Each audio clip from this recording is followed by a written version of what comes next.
Hello aspirants, I have come again with a new topic. Today I am going to discuss modern history. The first question is, what was the Subsidiary Alliance? How did it contribute in the rise of East India Company to political dominance in the subcontinent? Subsidiary Alliance. The origin of the Subsidiary Alliance system can be traced to Dupleix, who started lending European troops to the Indian rulers. The practice evolved continuously and reached its climax under Lord Wellesley. Wellesley introduced this system in 1798. So, as far as the Subsidiary Alliance was concerned, the Dupleix was the pioneer of this policy, and which eventually shaped it in a greater sense under Lord Wellesley, and he introduced this system in 1798. The main features of this system were the native states had to pay for the maintenance of a British controlled force for the defense of the territories. That means the British would station his army in the territory of the native state, and the native state would maintain that army. They had to surrender their external affairs to the British control. The native state had to surrender their external affairs to the British control. They couldn't employ Europeans without consulting the British. They had to accept a British resident at their courts. The company was not to interfere in the internal affairs, and in return, the company would not interfere in the matters of the native state's internal matters. The company would defend the state against any external or internal threat. So it was basically the feature of Subsidiary Alliance. And the particular this point 6, the company would defend the system against the external internal threat. That means at that time there was a threat of Napoleonic invasions and many more, of course. The states which were in the possession of the Subsidiary Alliance were first the native state which signed the Subsidiary Alliance was the Nizam of Hyderabad, September 1798. The ruler of Mysore, 1799. The ruler of Tanjore, 1799. The Nawab of Awadh, November 1801. The Peshwa, 1801. The Holkars were the last Maratha confederations to accept Subsidiary Alliance in 1818. You need to remember this, that which native state when adopted a Subsidiary Alliance, and they were under the possession of the British dominations. The Subsidiary Alliance system played a major role in making the East India Company the paramount power over India. This policy helped the British to make them the paramount power, the supreme power over India. It disarmed. So what are the advantages the British got?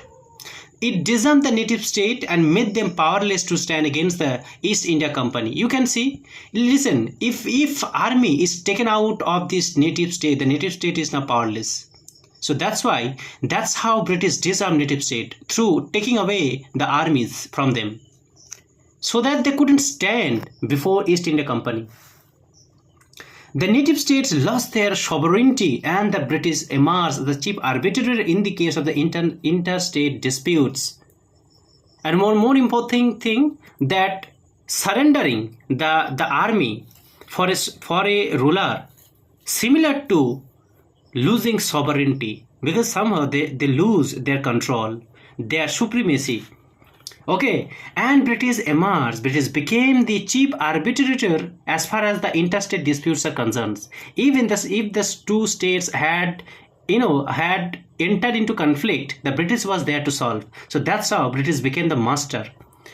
Through this alliance with the native states, the British stopped any sort of intimacy of other Europeans. And not only this, British never wanted that native state would make allies or would make intimacy with the other European powers, like the French, like the Portuguese.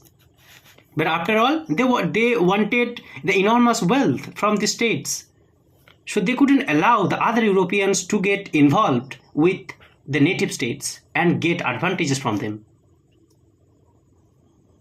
The British even encroached upon the issue of succession of the states. You can see the British even invaded upon the issue of succession of the state. Who would be the heir? Who would be the next ruler? British even interfered on this matter.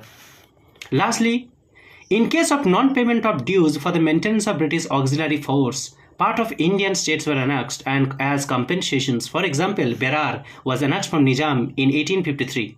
So even within the time or the due time, if the native state was unable to pay the amount of taxations as a compensation, as a taxation to the British, so as a compensation, the British used to take some of the territories from the native states.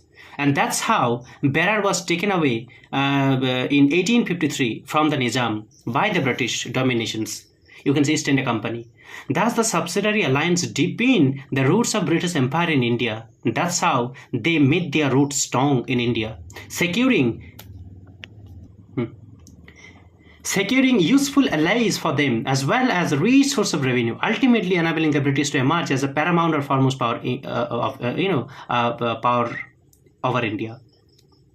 So that's how the East India Company became supreme power, paramount power in India through acquiring territories using their subsidiary alliance policy.